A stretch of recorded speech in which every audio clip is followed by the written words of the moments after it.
అంటే ఇదంతా యుద్ధం చుట్టే తిరుగుతుంది స్టోరీ అంతా. పాక్ ఆఫ్ఘాన్ ఏదన్నా చేస్తే నేను ఆపేస్తా ఇప్పుడు మళ్ళీ పిలిచి, ఆయనకు హ్యాపీగా ఉంది. రేపు రష్యా ఉక్రెయిన్ కూడా ఆపేస్తా అంటున్నాడు, అది కూడా దగ్గరికి వచ్చేసిందని. సో ఇట్లా. అండ్ భారత్ బ్రహ్మోస్ రేంజ్లో పాకిస్తాన్ ఉంది అని ఒక మాట అనేసింది. అండ్ పాకిస్తాన్ పరిస్థితి ఏంటి ఇప్పుడు మనకు తెలిసిందే. సో ఈ యుద్ధం అనే సినేరియో మనకేమైనా ఇటు సైడ్ ఇట్లా వస్తుందా? ఎట్లా ఈ సినేరియో ఎట్లా అర్థం చేసుకోవాలి? ఇప్పుడు పాకిస్తాన్కి యుద్ధం చేసి గెలిచే పరిస్థితి అయితే లేదు. గెలిచే పరిస్థితి అయితే లేదు. ఆపరేషన్ సింధూర్ టైంలోనే మేము గెలిచేస్తాం, మేము నాశనం చేసేస్తాం, మేము కూలగొడతాం అని పెద్ద పెద్ద ఉత్సాహం అయితే బాగుంది, ఉంది. ధైర్యం లేదు. కానీ అది ఇక్కడ ఒకటి ధైర్యమే కాకుండా దానికి అవసరమైన ఆయుధ సంపత్తి కావచ్చు, దానికి కావాల్సిన ఇన్ఫ్రాస్ట్రక్చర్ కావచ్చు, దానికి కావాల్సిన ఇతరత్ర సదుపాయాలు కావచ్చు, అవి కూడా ఈరోజు పాకిస్తాన్ చేతుల్లో లేవు సరిగ్గా. ఎందుకంటే ఈరోజు పాకిస్తాన్ చేతుల్లో ఉన్న F-16 ఫైటర్స్ ఏవైతే ఉన్నాయో అవి ఎప్పుడో దశాబ్దాల పురాతన. చైనా ఇచ్చిన ఫైటర్స్ అంతగా విజయవంతంగా ఈరోజు అవి మొన్న ఆపరేషన్ సింధూర్ టైంలో పనిచేయలేదు అన్నది ఈరోజు అందరిని డిఫెన్స్ రంగ నిపుణులు చెప్తున్న అంశం. సో పాకిస్తాన్ ఏదో యుద్ధం చేసేసి నేను గెలుస్తానన్న భ్రమల్లో ఈరోజు పాకిస్తాన్ లేదు. అలాంటి భ్రమల్లో పాకిస్తాన్ ఉంటే అది పూర్తిగా ఊహాజనితమైన ప్రపంచంలో పాకిస్తాన్ ఉందనేది ప్రపంచంలోని విశ్లేషకులందరూ చెప్తున్న అంశం. కాకపోతే ఇక్కడ ఈరోజు పాకిస్తాన్ తన యొక్క ప్రభావాన్ని చూపించి ప్రపంచ రాజకీయాల్లో నేను ఒక కీలక పాత్ర పోషించగలనన్న శైలిలో వ్యవహరిస్తున్న వేళ ఈరోజు పాకిస్తాన్ చిన్న చిన్న ఇవి ఆపరేషన్ సింధూర్ పెహల్గాం విషయంలో కానీ, లేదా ఈరోజు ఆఫ్ఘనిస్తాన్తో యుద్ధం కానీ, లేదా రకరకాల ప్రయత్నాలు పాకిస్తాన్ చేస్తుంది.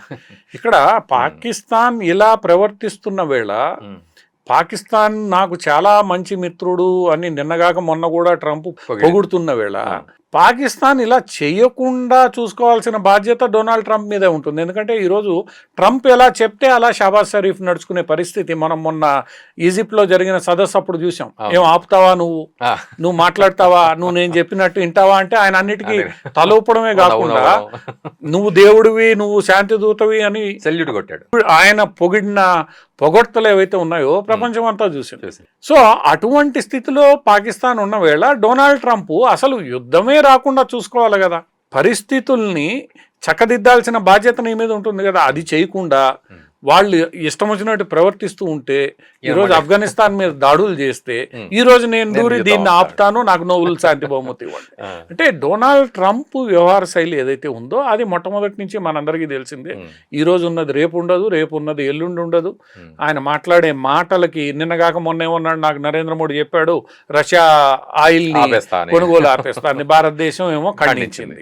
సో ఇలాంటి వ్యవహార శైలి ట్రంప్లో ఉన్నాడు కాబట్టి నేను ఈ యుద్ధాన్ని ఆపుతాను, అసలు యుద్ధమే రాకుండా చూసుకోవాల్సిన బాధ్యత ఉన్న వేళ యుద్ధం మొదలైపోయింది కాబట్టి యుద్ధాన్ని నేను ఆపుతాను అని అంటే అది హాస్యాస్పదంగా మారిపోతుంది. అది ఆల్రెడీ ఇప్పటికే ఈ ట్రంప్ వ్యవహారంలో హాస్యాస్పదం అయిపోయింది. ఒక సింగిల్ లైన్ లో చెప్పాలంటే సార్, ఈ 3 లేదా 4 ముక్కలు అయ్యే పరిస్థితి, కనీసం అంటే ముక్కలయ్యే పరిస్థితి భవిష్యత్తులో కనబడుతుందా పాకిస్తాన్? అట్లా చెప్పి పాకిస్తాన్ కానీ ఈ అసంతృప్తిని, ఈ అసహనాన్ని, ఈ ఏదైతే ప్రజల్లో ఏర్పడిన విభజన హ్యాండిల్ చేయలేకపోయిందో పోతుందో ఆ రోజు ఆ దేశం 3 ముక్కలు కావాల్సింది, 3 లేదా 4 ముక్కలు. ఎందుకంటే POK మాదని భారతదేశం అవకాశం దొరికితే తీసుకోవడానికి సిద్ధంగా ఉంది. ఇంకోవైపు ఆఫ్ఘనిస్తాన్ వాళ్ళు డ్యూరాండ్ లైన్ని మేము అంగీకరించాం, ఇటువైపు ఉన్న పస్తూన్లు ఉన్న ప్రాంతం అంతా మేము ఆఫ్ఘనిస్తాన్లో కలుపుకుంటామని వాళ్ళు చెప్తున్నారు. ఈ POK అనగానే నాకు ఒకటి గుర్తొచ్చింది, మన వ్యూవరే ఒకళ్ళు కామెంట్ పెట్టారు, నా చిన్నప్పటి నుంచి వింటున్న POKని భారత్ స్వాధీనం చేసుకుంటుందని, కానీ చేసుకోవట్లేదు ఎందుకు అని చెప్పి. అంటే దానికి ఎట్లా అర్థం చేసుకోవాలి? అంటే స్వాధీనం చేసుకోవడం అంటే యుద్ధాన్ని మొదలు పెట్టడమే, అంటే నిజానికి పెద్ద విషయం కాదు. ఈరోజు భారతదేశానికి ఉన్న సైన్య సంపత్తి, ఆయుధాలు ఇవన్నీ చూసుకుంటే, కానీ అక్కడ ప్రజలు మేము ఇక్కడ కలవాలి అని అనుకుని వస్తే దానికి స్థిరత్వం వస్తుంది. లేకపోతే మళ్ళీ లేదంటే అది మళ్ళా ఇంకో కాశ్మీర్ లాగా ఉండే ప్రమాదం లేకపోలేదు. అందువల్ల ముందు మన ఇంటిని, మన వైపు ఉన్న కాశ్మీర్ని చక్కదిద్దుకొని దాన్ని ముందుకు తీసుకెళ్ళిన తర్వాత ఆటోమేటిక్గా అక్కడ ప్రజలు కూడా మన వైపు చూస్తారు. ఆ రోజు అది తీసుకోవడం పెద్ద కష్టమైన జరగాల్సిన పని. అంతేగాని నేను బలవంతంగా పోయి ఆక్యుపై చేసుకుని దాన్ని చేస్తాను అని అంటే కుదిరే వ్యవహారం కాదు. అది దూరదృష్టి కలిగిన ఏ రాజకీయ నాయకుడైనా, రాజనీతి శాస్త్రజ్ఞుడికైనా అర్థమయ్యే విషయం. POKని నేను తీసేసుకుంటానంటే తీసేసుకోవడం పెద్ద సమస్య కాదు, కానీ తీసుకున్న తర్వాత అక్కడ ప్రజలు నీకు మద్దతుగా నిలబడకపోతే సో ప్రజలలో మార్పు వచ్చి ప్రజలు నీ వైపు రావాలి ఒక రకంగా మనం ఆలోచిస్తే.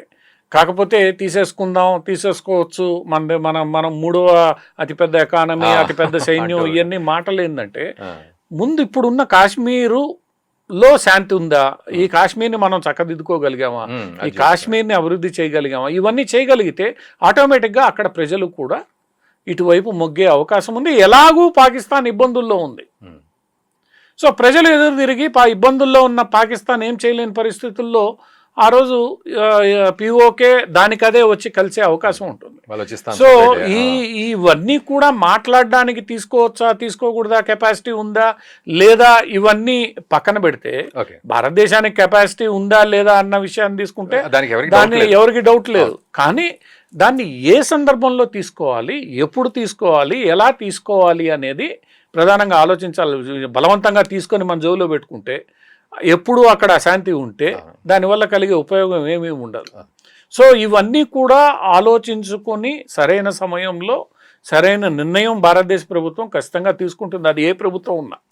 ఎందుకంటే పివి నరసింహారావు సమయంలో ఇదంతా కూడా భారతదేశంలో భాగమేనని పార్లమెంట్ తీర్మానం చేసింది. పివి నరసింహారావు ఏ పార్టీకి సంబంధించిన వారండి? కాంగ్రెస్ పార్టీకి సంబంధించిన వారు. సో ఏ పార్టీ ఇక్కడున్నా సరైన పరిస్థితులు ఏర్పడితే పిఓకే మాది అని చెప్పడానికి సంశయించవు. ఎందుకంటే ఇప్పటికీ మన అధికారిక పటంలో పిఓకేని మన భారతదేశంలో అంతర్గత భాగంగానే చూపిస్తున్నాం. నేను ఫిజికల్గా అక్కడ పెద్దగా ప్రెజెన్స్ లేకపోయినా కూడా నేను అధికారికంగా నా భాగంలో చూపిస్తున్నాం.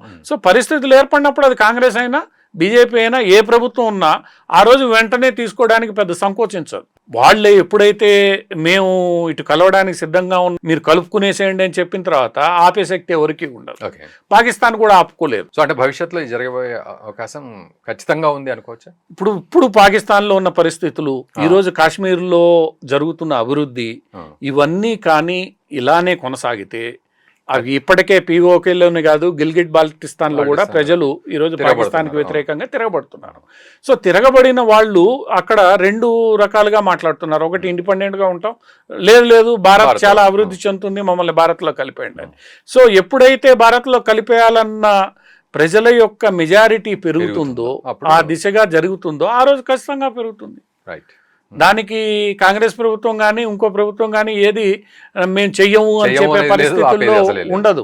ఎందుకంటే ఆ రోజు పివి నరసింహారావు చేసిన తీర్మానాన్ని బీజేపీ కూడా సమర్థించింది.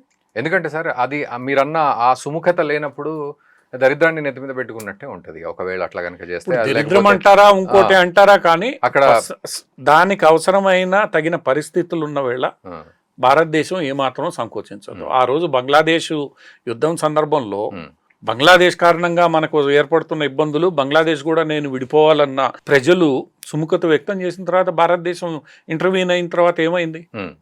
ఎన్ని రోజుల యుద్ధం జరిగింది అక్కడ? 11 రోజుల 17 రోజుల నెల రోజుల లోపల ఒక దేశాన్ని భారతదేశం స్వాతంత్ర దేశంగా క్రియేట్ చేసి వదిలేసింది. 1971 వాళ్ళలో 11, 17, 15 రోజుల్లోనే కదా మొత్తం జరిగింది మొత్తం. సో ఆ రోజే భారతదేశానికి ఈ కెపాసిటీ ఉంది. అందువల్ల రేపు అటువంటి పరిస్థితి ఏర్పడి సుముఖత వచ్చినప్పుడు దాన్ని భారతదేశం కలుపుకునే ప్రశ్న లేదు. అది భారతదేశానికి సంబంధించిందే, భారతదేశానికి చెందిందే. మన అధికారికంగా మన పటాల్లో కానీ మన రాజ్యాంగంలో కానీ అన్ని చోట్ల అది భారతదేశం. మన జమ్మూ కాశ్మీర్ అసెంబ్లీలో కూడా వాళ్ళకి కొన్ని స్థానాలు కేటాయించున్నాం మనం ఆ ప్రాంతాలకి. అంటే అది మన భూభాగం అనే మనం చెప్తున్నాం. కలుపుకునేది ఏముంది? రేపు అన్ని పరిస్థితులు సానుకూలంగా వ్యవహరిస్తే అది మాది. ఇక్కడ కలుపుకునేది ఏం లేదు కదా, అది మాదే. అటువంటి పరిస్థితుల్లో పరిస్థితులు అనుకూలించాలి. అనుకూలించిన రోజు ప్రజలు దీనికి సుముఖత చూపించాలి. చూపించిన రోజు ఖచ్చితంగా అది ఈరోజు జమ్మూ కాశ్మీర్ ఎలా ఉందో అలానే అది కూడా కాశ్మీర్లో భాగం అయిపోతుంది. దానికి మళ్ళీ కలుపుకోవడం ఒప్పందాలు ఏం అవసరం లేదు, ఎందుకంటే అది మనది అని మనం ఎప్పటి నుంచో చెప్తున్నాం కాబట్టి. Right sir, right. Thank you very much. Thank you sir. Parthasarathy గారు. సో అదండి విషయం. చిన్నప్పటి నుంచి మనం పిఓజేకే మనదే అంటున్నాం, కానీ అది ఎప్పుడు మనది అనే విషయంలో వారు క్లారిటీ ఇచ్చారు. దీనికి తోడు పాకిస్తాన్ రాబోయే రోజుల్లో ఎలా ముక్కలయ్యే అవకాశాలు ఉన్నాయి అనేది, ఇక డొనాల్డ్ ట్రంప్ తాను ఆడుతున్న ఆట గురించి మనం మాట్లాడుకున్నాం. సో ఈ పిఓజేకే అంశంపై మీరేమంటారో ఒక్కసారి కామెంట్ చేయండి. వారు ఇచ్చిన అభిప్రాయాన్ని మీరు ఏకీభవిస్తున్నారా, లేకపోతే ఇంకేదైనా కొత్త అంశం అందులో ముడిపడి ఉందా అనేది కూడా మీరు ఖచ్చితంగా కామెంట్ చేయండి. అండ్ ఈ వీడియోని దయచేసి మీ మిత్రులకు కూడా షేర్ చేయండి. Thank you very much.